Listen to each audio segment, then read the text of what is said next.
কোন কোন মেয়ের উপর আল্লাহ নারাজ? যে সমস্ত মহিলা অন্যায়ভাবে স্বামীকে রাগান্বিত করে।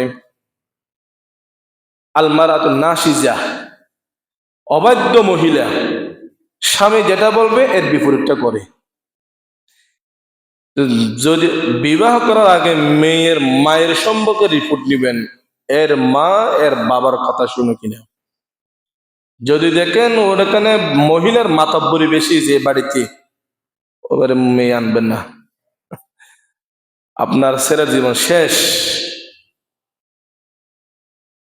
আল্লাতী তুবগিদু যাওজাহা, যে সমস্ত মহিলারা স্বামীর উপরে কথা বলে, ছেলে যদি 10% ভলিউম দিয়ে কথা বলে, মেয়ে 20% দেয়, একটু 10% বাড়িয়ে দেয় আওয়াজ কথা। এরকম মেয়ে আনলে আপনার জীবন লাইফটা নষ্ট হয়ে যাবে।